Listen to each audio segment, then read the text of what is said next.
Welcome to the Signal. We're live.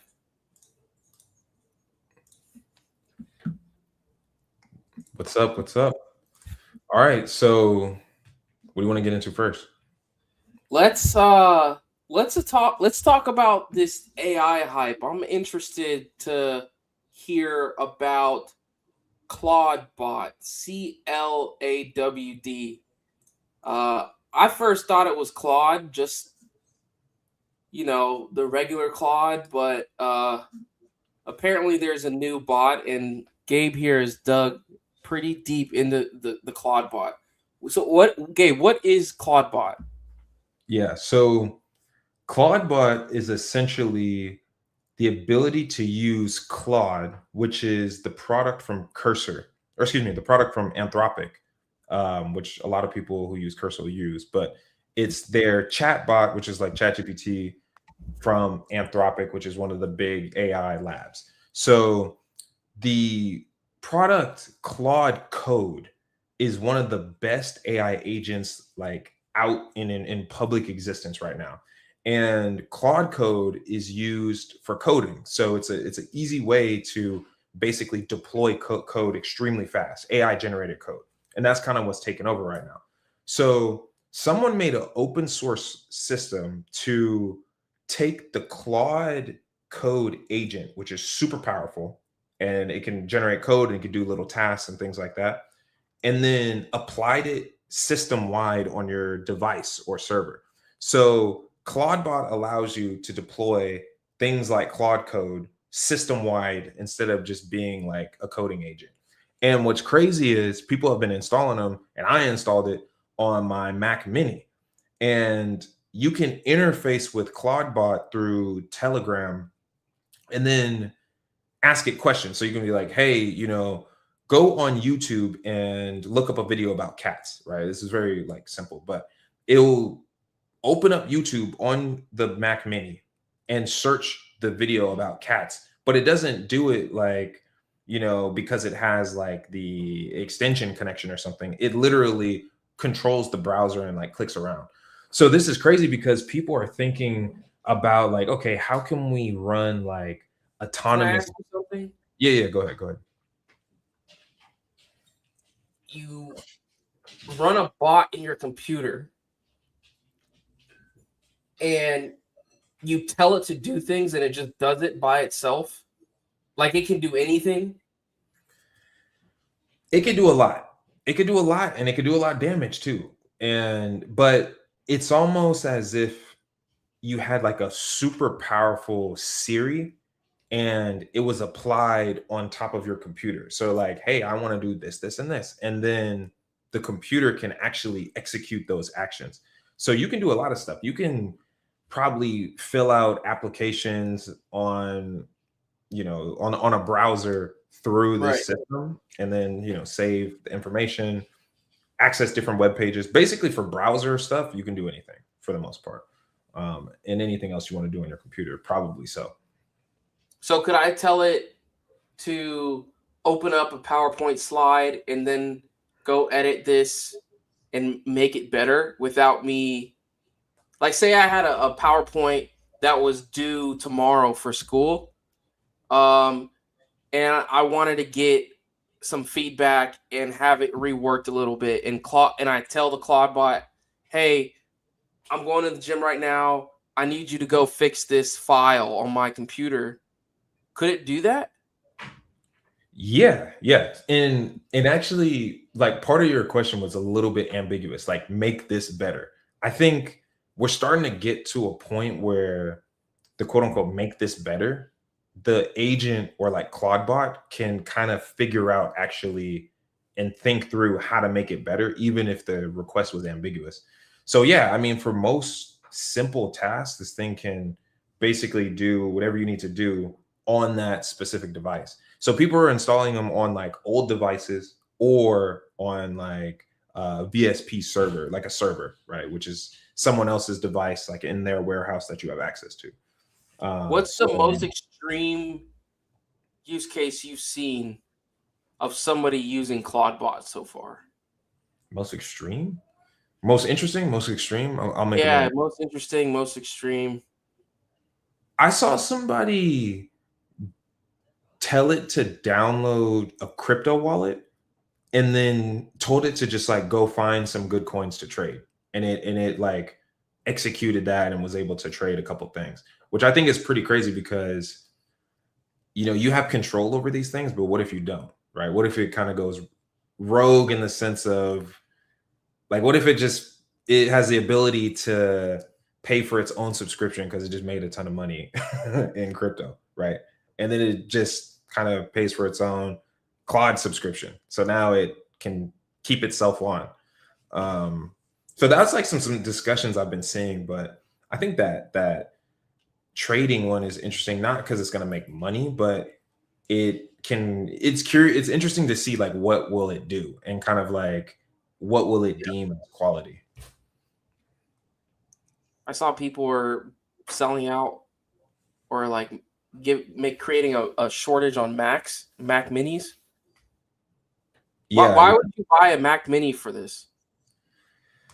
I think the Mac Mini, a lot of people are going for the Mac Mini M4 model with like 16 gigabytes of RAM. So it's pretty relatively inexpensive. It's like $500 if I'm not mistaken, and it has really good RAM. So you can even host local AI models on the device, and then or you can use like like a cloud subscription for the AI models themselves. So I think it's like the smallest compact all-in-one like computer for hobbyist type of projects or like personal AI agent. So people are buying these, but you don't necessarily need it. Is kind of like the shtick in the last couple of days too. So what are the implications of Clawdbot? If you had to look a year into the future, how has this changed where AI is headed? And what are like the implications of, I guess, having access to your own personal AI assistant across your device? Yeah. Um Why I should I care about this, basically? Yeah, I think this is interesting because so Claude has been a really successful tools for engineers. And people have noticed that the Claude code agent itself, the agent is like the instruction. So like Claude created all these complex instructions for their coding agent, right?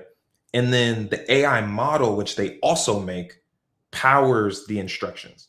So the agent, think of the agent as the instructions, and then any model can kind of power the instructions. For Claude, the Claude code is like coding instructions, like pages long of instructions, and then they use the model to like make it do stuff. So their agent, which is the instructions plus the model together, is so good at coding that people have been using it for other types of tasks because they've understand this thing is so like quote unquote intelligent, right? It follows directions very well and it can execute stuff.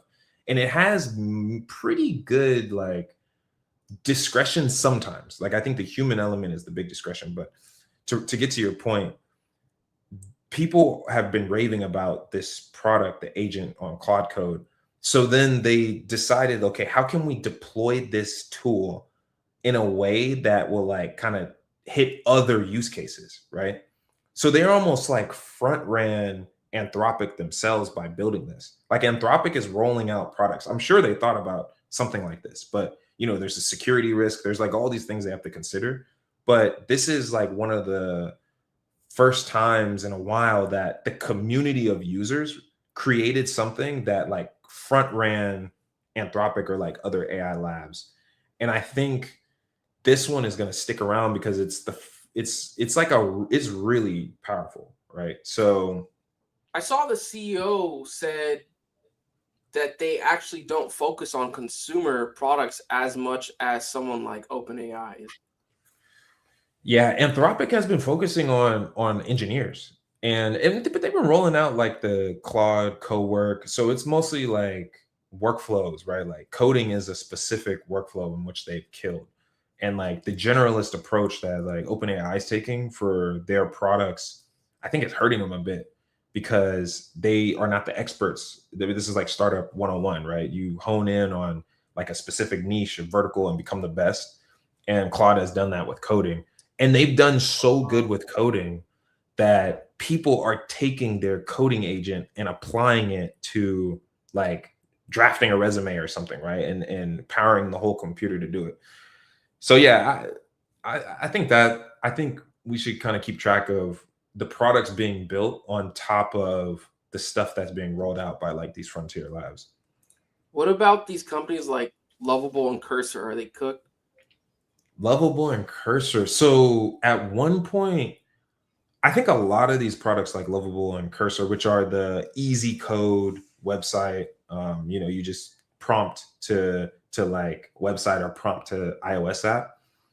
I think they're pretty good. The problem is a lot of the people actually deploying useful apps or anything of value are like somewhat of a engineering or technical background, right? And then they're using like Claude code.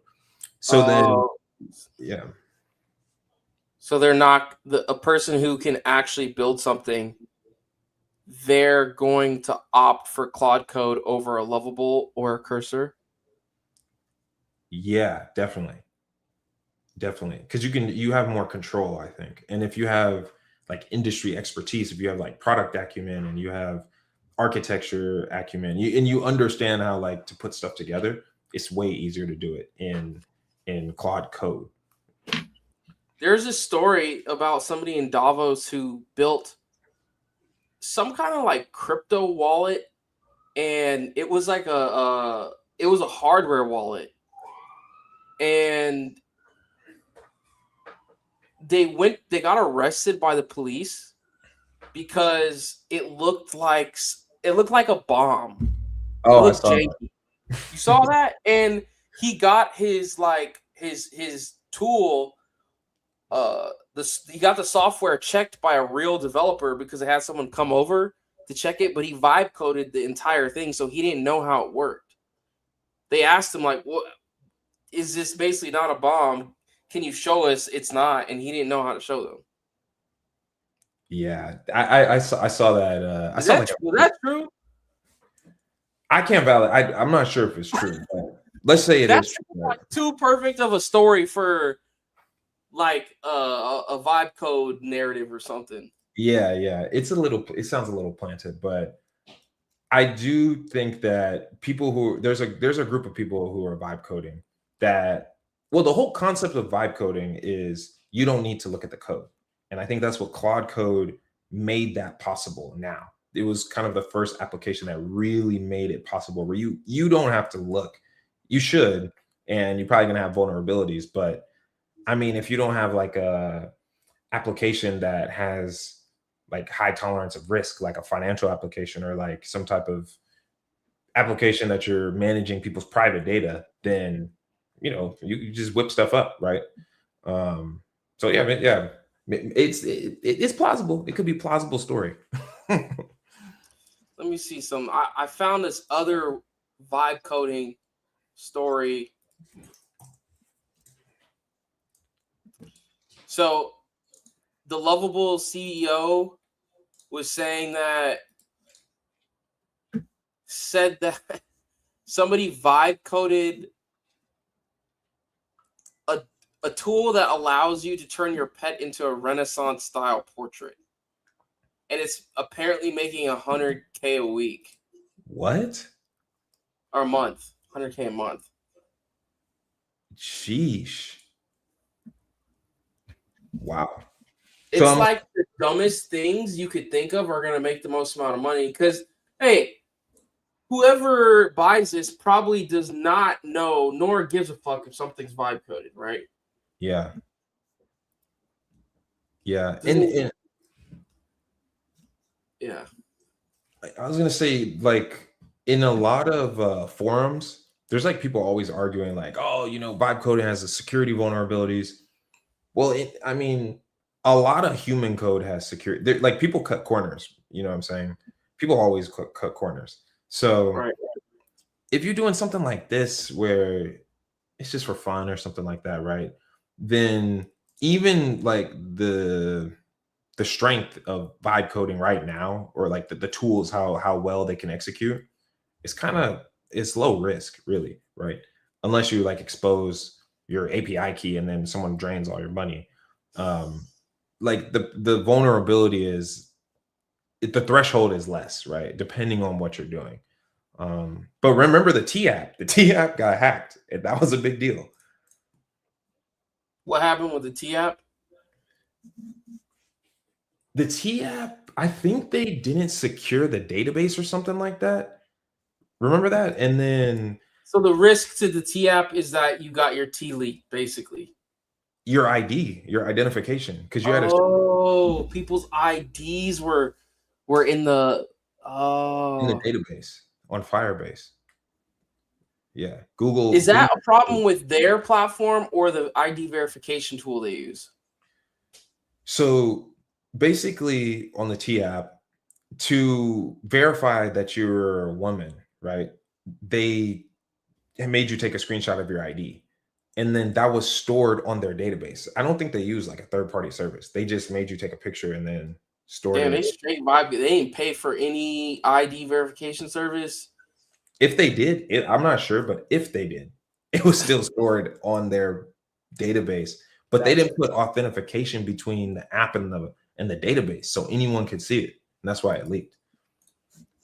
that's crazy. Yeah. All right, let's transition a little bit here. Yeah, Speed to Ghana. man, that was a big one out there. What do you think? Like, why do you think he's actually doing all this stuff? And it seems something is working, but like, what do you think is the bigger play here for him specifically? It's like a transitionary period in which he's like accelerating into. Why do I think Speed? Whoa. That is crazy. What is my thesis? Why Speed is in Ghana? Why is he doing these country tours? The one thing I will say, him going across the continent of Africa has been pretty cool to see, is that it's not just a bunch of people barking at him all the time. When he went to Europe, it was a little bit too overstimulating. Yeah. Maybe they realize that. But I think it might be the people. That's the difference. But I gotta take this off. I can't think seeing this. So that was him going to a shea butter exhibit, and they were rubbing shea butter all over him. Must be nice. So I think what's happening here is a wider trend with content. Kind of has to do with AI. There's been so much slop that's been put out, and it's not just literal AI slop. It's the type of content people have consumed. And I think that we talked about this before. We can only consume so much junk. And the streamers have been doing it for a couple of years now. There's several of them. I mean, even guys like Aiden Ross have transitioned. Like Aiden Ross is doing boxing matches now. And you got these other guys like Kai who quit. And I think it's because you can only feed like this part of your brain junk food for. It's like these kids are becoming diabetics off of slop, right? It's like you can only have so much junk food. At a certain point, you're either gonna die or you're gonna get diabetes, right? So what is the effect on your brain? I don't know exactly.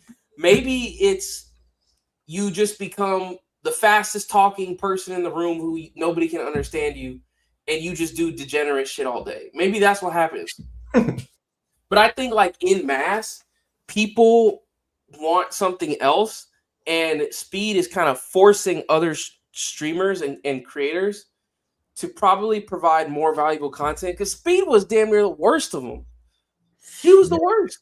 Yeah, he was. He got banned from Twitch, Yeah, right? yeah, because his junk fell out. Because Man, his junk fell out because he was doing like backflips or something, right? So like his content was there was literally zero substance. It was barking, flips, barking at women, and playing video games, barking. Like what else was it? I- So whoever him and his team, they were smart enough to finally be like, all right, this is not going down the right path. Let's switch this up. So I think what is going to happen with other streamers, but content in general, is that Mhm. the slop is going to stop. And I've got a few examples of stuff that I've seen today of like streamers trying to keep up.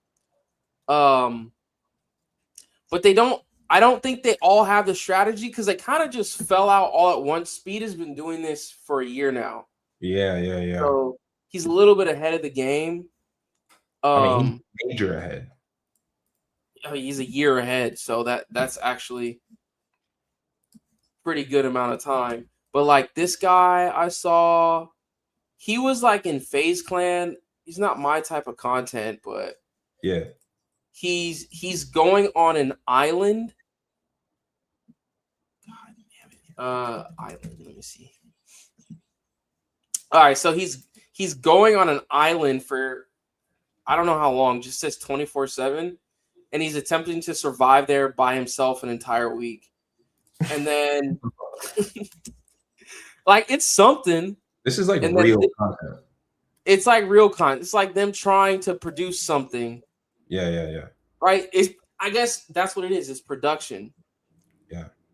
So this And dude, Agent, remember he was part of like Kai's group.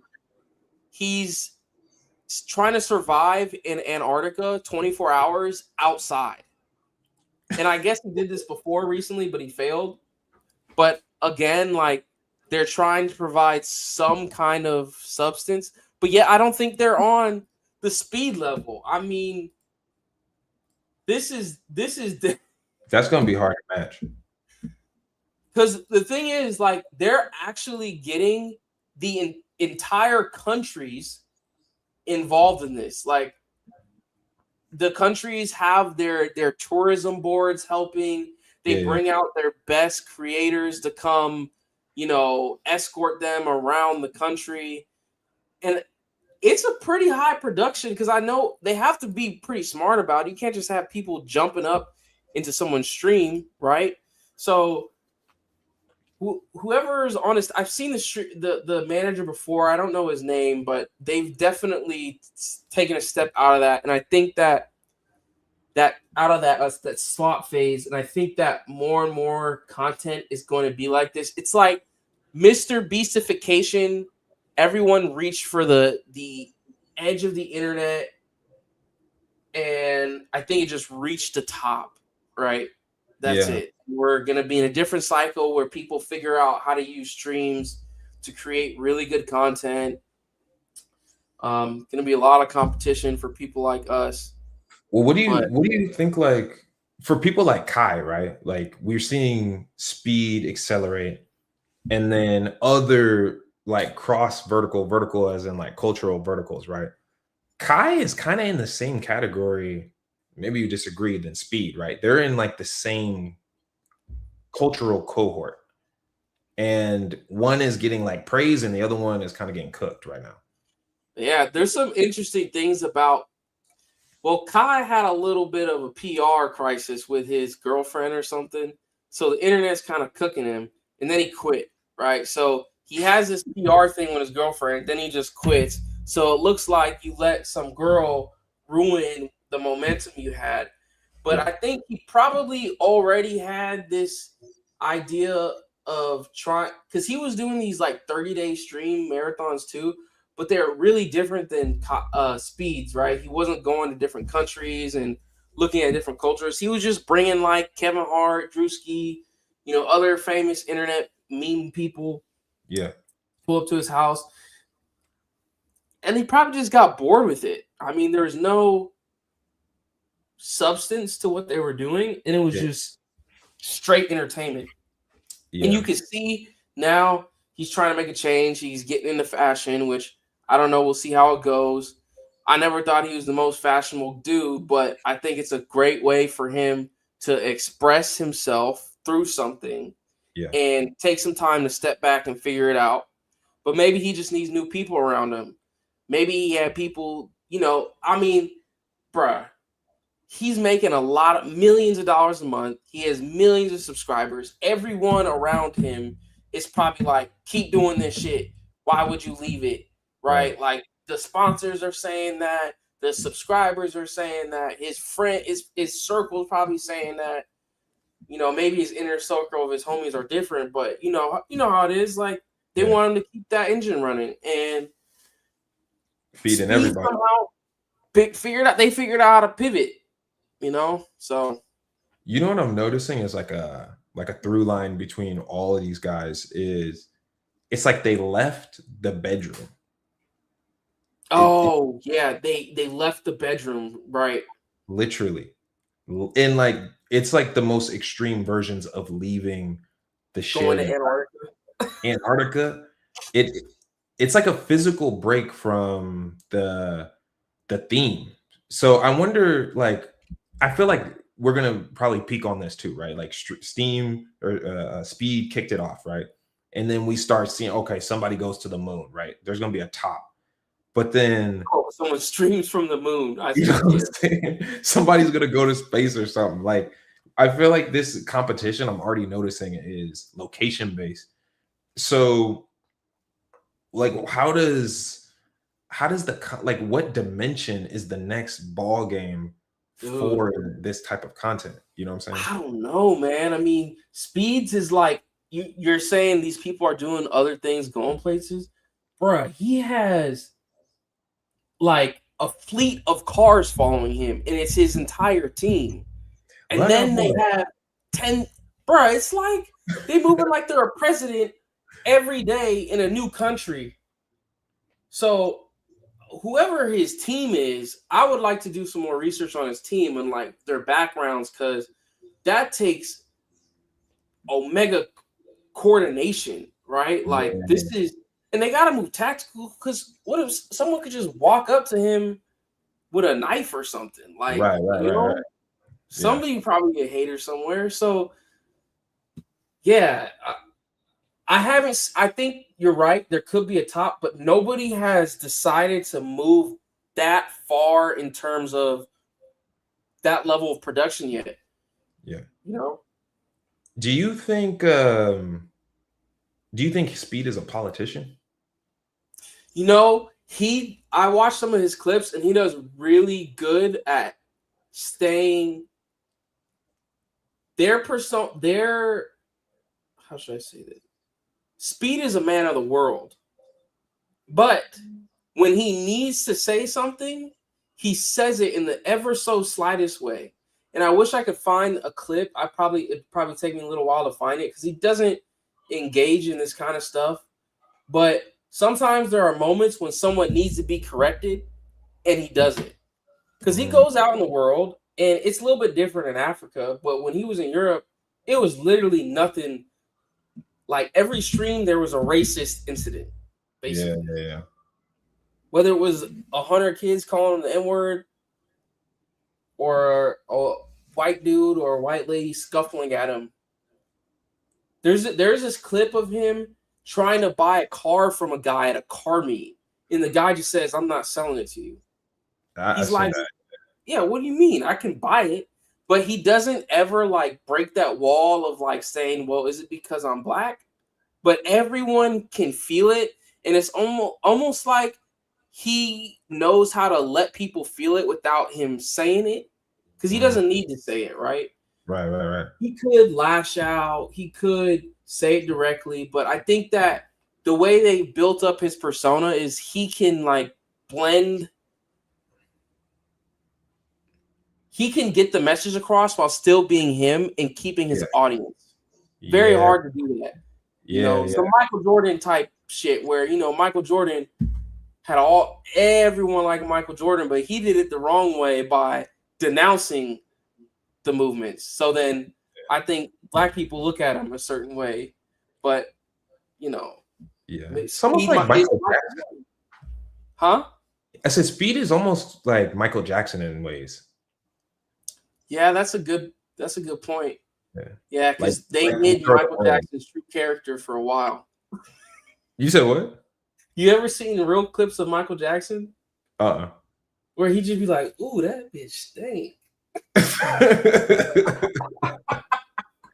You never seen those clips? His voice changes. I'd be like, "Oh shit, he just like us." Right.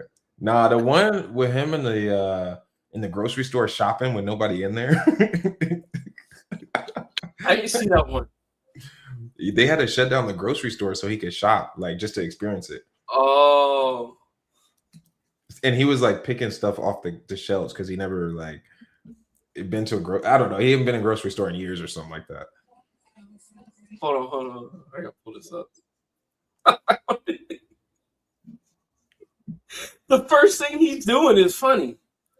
Bro, imagine seeing Michael Jackson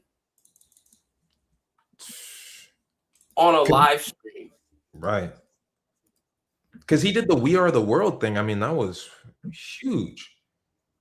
Yeah. It's the same. It's very similar. It's very similar vibes.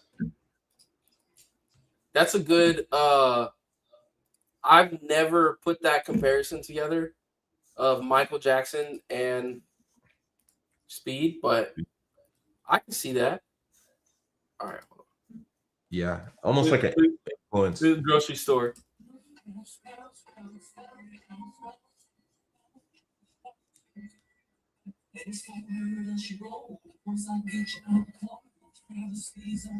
He listening to R. Kelly. I'm not gonna lie. If this didn't say 2013 on YouTube, I would have thought this was AI.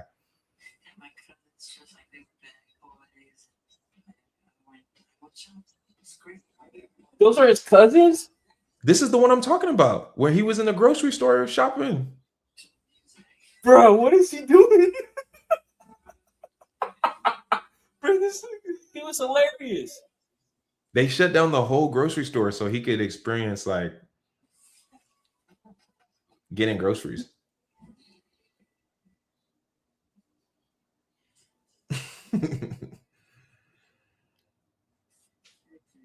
Bro, this is a lost file.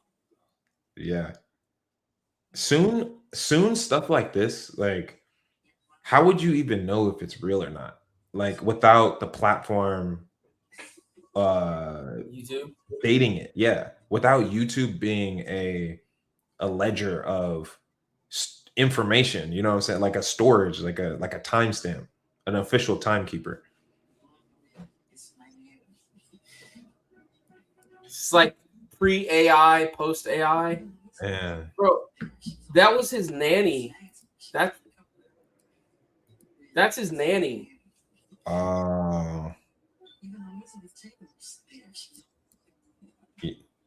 Dude, he lived in what do you call it? That Jim Carrey movie. Right, a bubble. Oh man. Is his name Truman? Yeah, I was gonna say a name. Yeah, Truman. Truman Show. That's probably how Speed's got to live like pretty soon here. Imagine Speed in 10 years.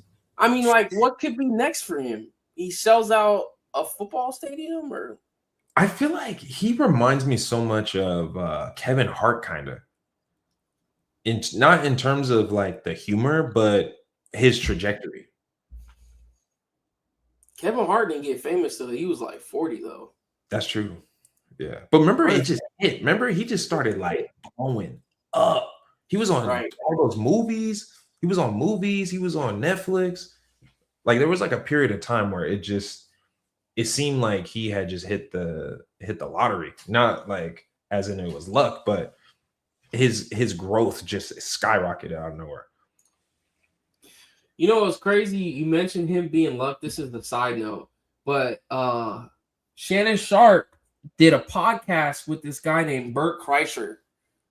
He's a comedian. He's like a fat dude. He always has his shirt off and he like drinks beer. That's how you remember him? That's his shtick. Like that's Oh. how everyone like. If you Google comedian shirt off beer, I guarantee you it would pop up. And so, anyways, he's talking about Kevin Hart, and he's low key talking, not low key. He was talking to shit like, Kevin. I don't even know how they got on topic. I just saw the clip. Kevin is, he always talks about how hard he works. I wake up at 4 a.m. I work out, right? Already with the hater shit, and then goes on like, I want to learn about the luck. How did he get lucky? Man, and Shannon Sharp was just like, okay, let him get into it. And he literally points out a specific thing in his life that like nobody knows this about probably the most deep gossip person. Right. Like, I guess Cat Williams got arrested before one of Kevin Hart's first movies, and it was a role for Cat Williams, not Kevin Hart. Oh, and look at Cat Williams now. And the dude's trying to make the point like, I want to hear how you got lucky. Yeah. Well, I want to hear how this dude Bert Kreischer got lucky. I guess he's not as famous, so maybe he doesn't feel obliged to talk about his luck. But anyways, I just thought that was funny. Yeah, that's interesting. And there's probably a lot of like systematic stuff because Cat Williams is like against the system, right? And I mean, there's like nuance here and there, and we can't just like generalize. But I feel like Kevin Hart is like a game player, right? He's gonna play. In there. He key spokesperson for Qatar Airways. He's the propaganda engine now. Right. He knows it. Right. Where Cat Williams is. Hey, what Shannon Sharp say? For $50 million, I'll go to hell.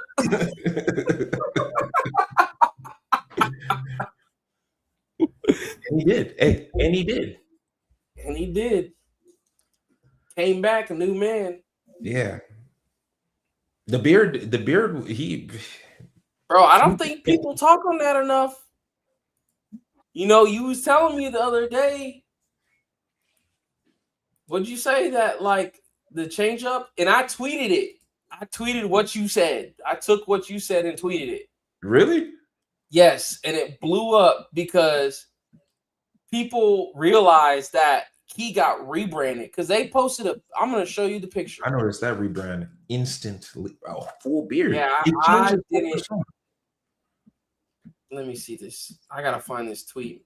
Because he went from, with his facial hair alone, he went from weird uncle to trustworthy uncle.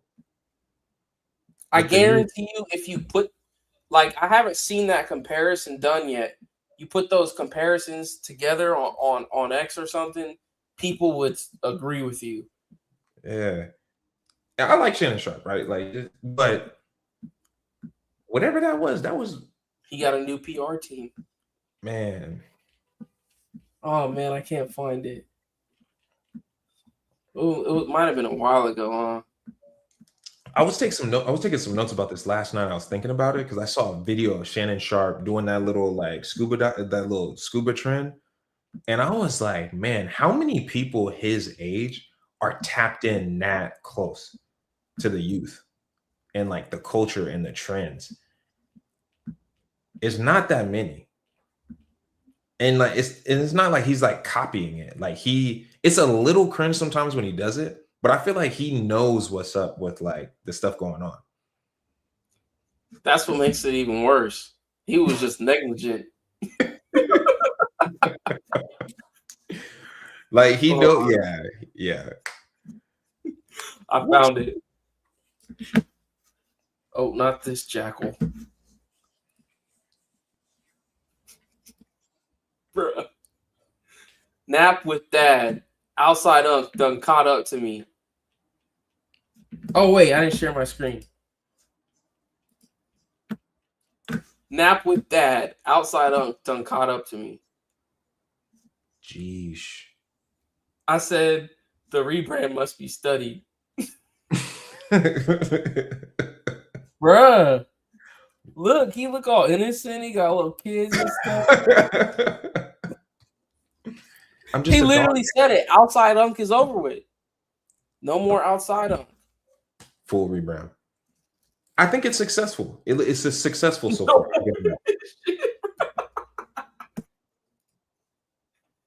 You gotta stop with all that, bro. They even got memes. Yeah. Oh no. That's who I think it is. I know that ain't who I think it is. You commented too? I ain't comments on this. Oh, that's somebody else. All right. Woo. We still be on the topic of social media. We had an interesting conversation earlier about the TikTok algorithm. You want to dig into the algorithms? Whew, yeah. So where do I start? Yeah, good question. Let me ask you a question. How do you think the algorithms influence our lives? And let's just go from there. How the algorithm influences our lives. I'm gonna stick with TikTok.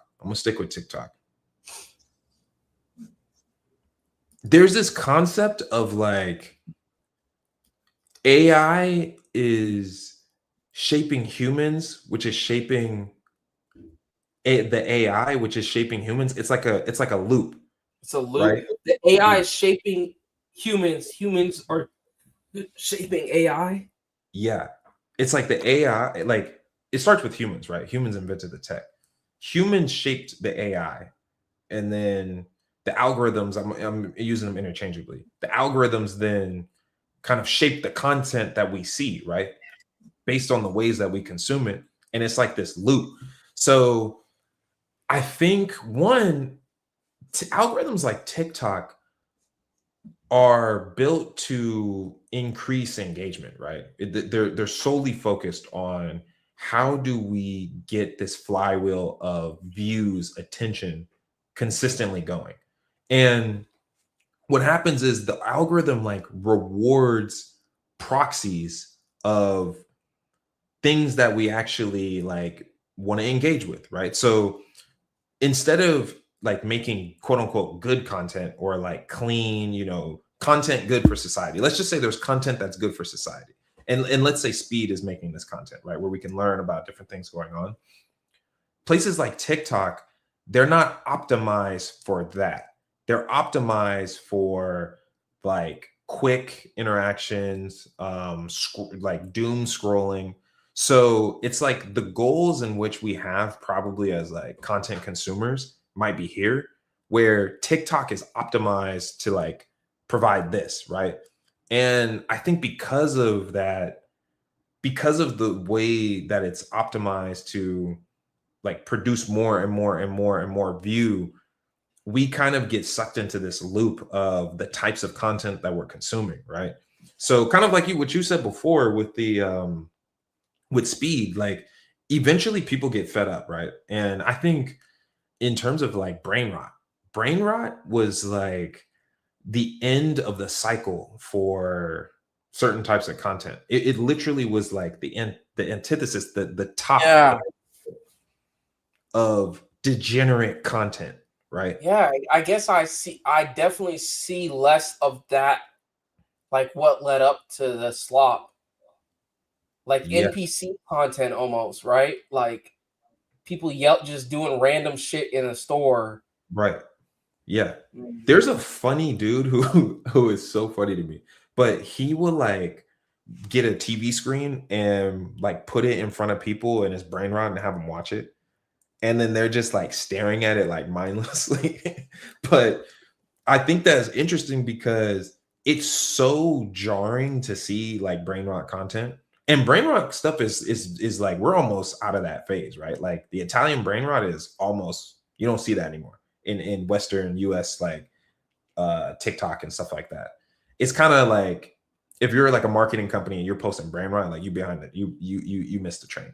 So because of that, I think that brain rot era actually was like the final revolt against like trash content.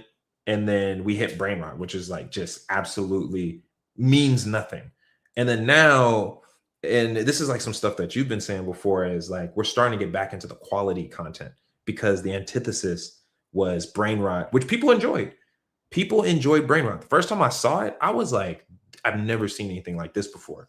Because it's not just like the jokes and like the commentary, but it literally meant nothing. It had no stance. It was just lack of substance, which was the joke itself, right? So with the algorithm with the algorithm changing, yeah, I'm curious to hear what you think, and especially with like the new rules and stuff in place. Yeah, please fill us in. Well, there's a funny comment specifically on about TikTok. There was a funny comment that somebody said that I missed the communist TikTok, which is kind of ironic, right? You would think that the Chinese TikTok would be more surveilling, would be more against freedom of speech. But now what you have is essentially, I'm going to put it in plain language. Essentially, Israel executed a very good strategy of helping the United States acquire TikTok, because TikTok was one of the biggest reasons why they were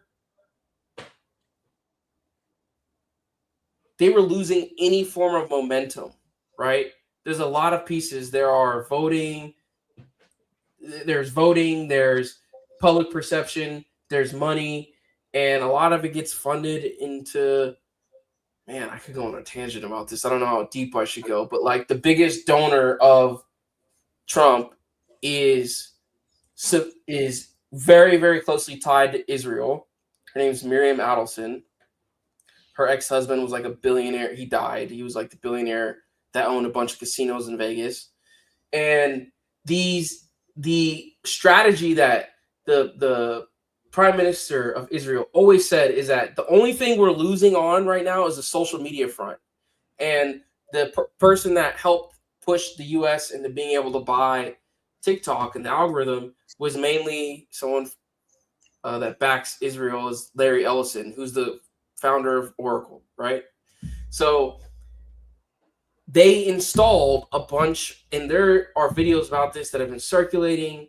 They installed anti-Semitic policy, but more so policies that are preventative of language against Zionism. So like the head of, I forgot the new CEO of TikTok, the new CEO. Mm-hmm. This is U.S. or global? Oh! This is the U.S. or global head of U.S. This guy, Adam Presser, right? He had this interview where he is talking about how they put in a tool in the algorithm that can essentially dictate whether someone is using the term Zionist as a hateful term or just calling someone a Zionist normally. So what does that tell you?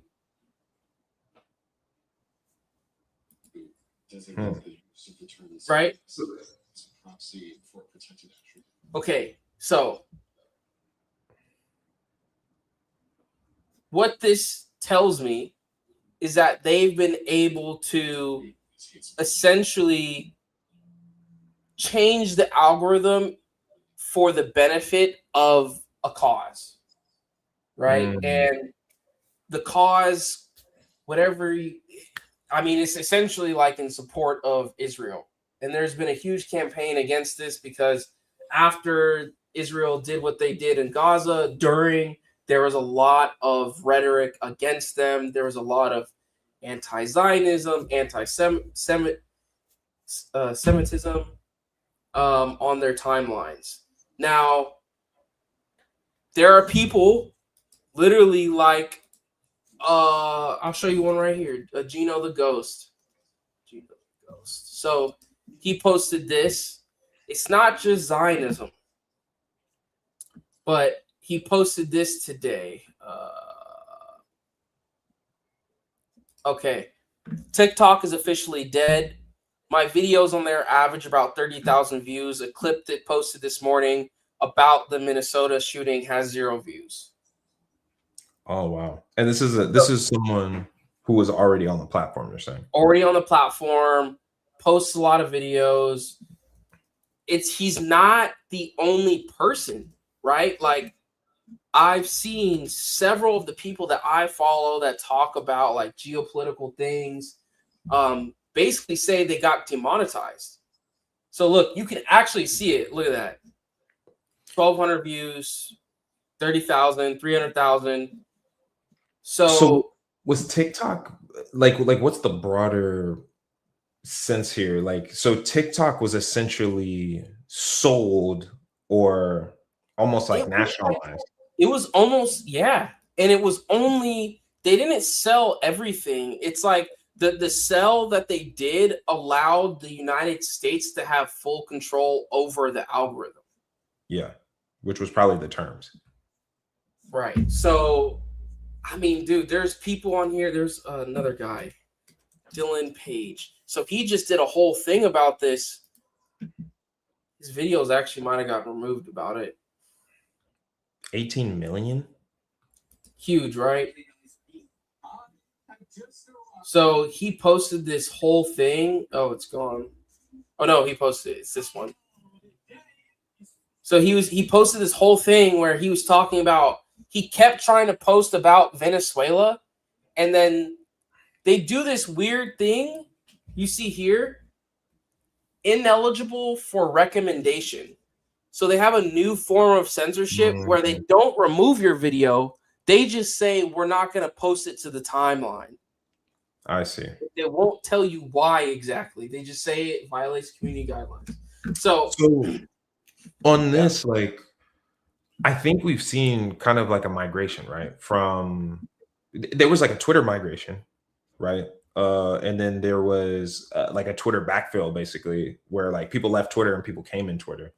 Instagram had a migration, right, which was content driven, and then they took the mask off, and you can post a lot of crazy stuff on Instagram at one point. I think they reeled back a little bit. Snapchat had a migration, but that was more for like, you know, Gen Z and millennials who are like kind of revolting against the style of platform, and then now it's mostly Gen Z.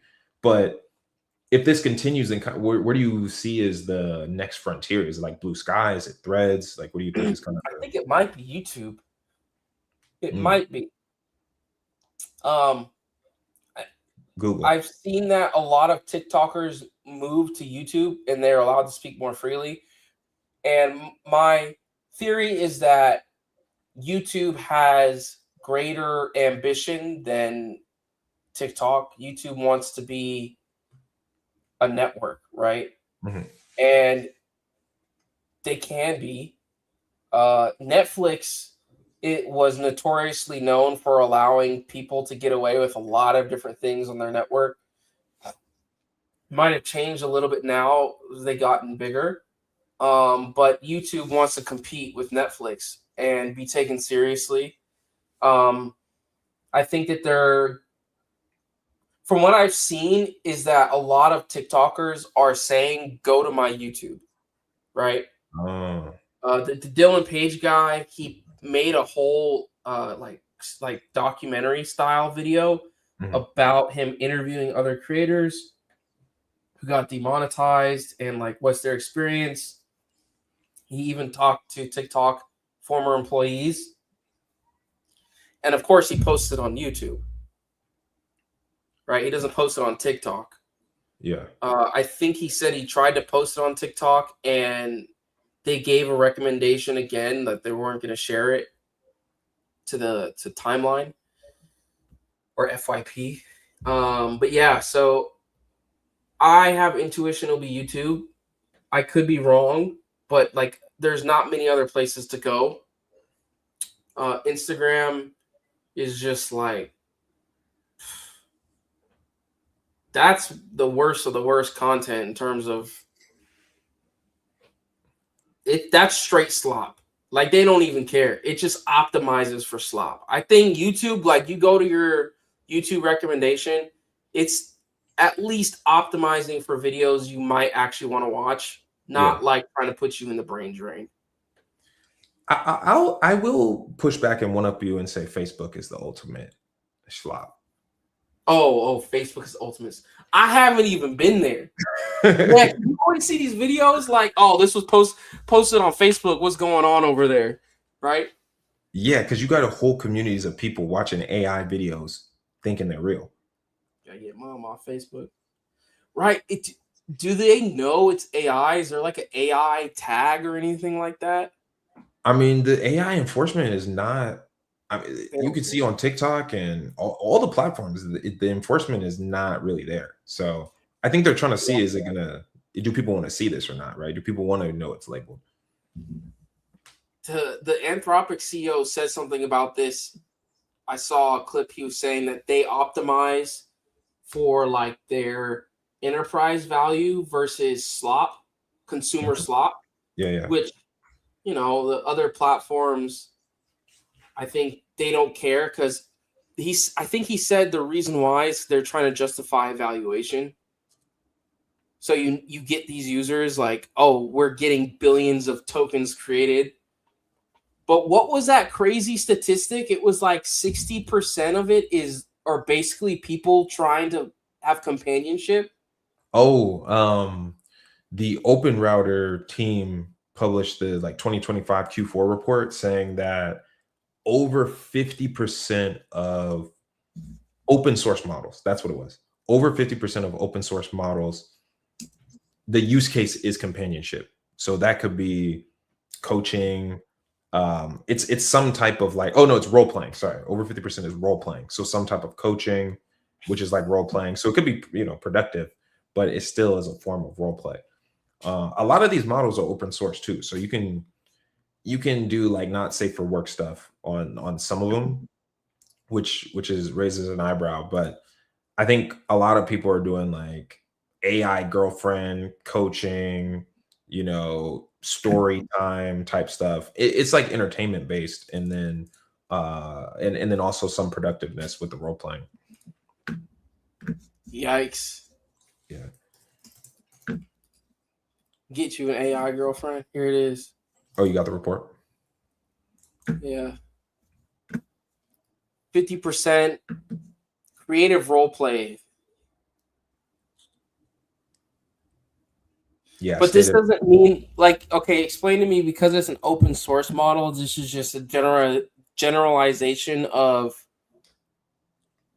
people using it. It's not like, oh, open AI like ChatGPT or Claude. Yeah, the open source models aren't, you like, no one like ChatGPT and Claude don't allow you to like interface with the open source models. Like you have to run these on a hardware device or have some way to power the model with compute, like the oil in the car, right? So if you get on the bus, like the bus has oil already in the car, and that's kind of like ChatGPT. So you're moving, you just got to pay to get on the bus or to get on the plane. With the open source models, you have to put your own compute or your own gas in the car. So, you might have an oil field at home, which is like your computer, which is souped up computer or like a strong computer. We talked about the Mac Minis being pretty solid for open source models. Um, but the thing with the open source models is like more technical complexity. But then also there's like less restrictions, so censorship, right? um DeepSeek has an open source model that you can interface with, similar to like a ChatGPT, but like for the Western ones, most people are kind of using like ChatGPT and Claude. But a lot of the open source ones are like APAC, Asian based, Chinese, really. Hmm. the billions of dollars being used, and it's used to play an anime girl. Yeah, so nice to tech billionaires to fund my obsession with anime girls. There's your use case. But it's not a use case you can ignore. You know what I'm saying? Like, someone might look at this and be like, "Oh, that's weird." But there's probably billions of dollars that someone is capturing, like somewhere in the stack, right? Whether it's paying for devices, whether it's paying for compute, you know what I'm saying? There's There's value capture. value. Yeah. The open source landscape is it's pretty open. In terms of the use cases. Yeah, or just like value, like what can be done, and like even the Clawdbot. The Clawdbot is open source, right? And it just leverages any of the tools that you kind of need to, like, put the gas in the car, right? But that's open source. A lot of the cool stuff is coming out is open source. And remember in the AI government plan, I forgot what it was called. Maybe we can pull it up. Oh, that long document. Yeah. That the White House put out last year. They included open source models as one of like the 3 pillars of importance. And the reason being, and then ChatGPT, OpenAI released an open source model last year as well, which was like their first time in 3 years. So it's like the West is taking a different stance, as in just the last year, on open source models, while places like China have been just running hard with the models, and even consumers, right? Like day to day, people are using it. Yeah. Americans AI action plan. I think it's like the second or third pillar is like doubling down on open source. Hmm. Where is it? I guess I can search. Oh, encourage open source, and it's the first pillar. Yeah. It's literally the 4th page. Open source. Or is it the page 4? They have a page. Yeah, I saw an advertisement that I thought was pretty sneaky. It was a USB that had like a survival AI model on the USB. So like if there was like an apocalypse or something, then you have like the USB that has like all the instructions on how to like recreate society. I was like, okay, maybe there's some other use cases for that type of like offline model. I don't know. Dude, that's like some you ever watch Fallout? Bruh. I highly recommend that show. The game? They made a show. Oh, and it's good. It's like, the post-apocalyptic, but there's like concepts that are really fitting to today. Just thinking about like, okay, they're selling all these bunkers, but they need to actually sell more of them. And how do they get people to buy the bunkers? They entice nuclear war. Then how do they actually get a return on the bunkers? You cause nuclear war. right. It's interesting. But they have all these like little pieces of technology that like remind me of what you just showed. You just talked about, like a USB stick that has the fucking fate of humanity. They have all these interesting things like a cold fusion technology that gives like unlimited energy, and water chips that can help produce water out of air or something like that. Anyways, just side note. You want to wrap it up? Yeah. Let's wrap. So what do we cover? Clawdbot, speed, TikTok algorithm. TikTok algorithm, whole lot of other stuff. Yeah. So we'll be on again in a couple of days, and let's keep it rolling. Episode 2. Sounds all good. right. See ya.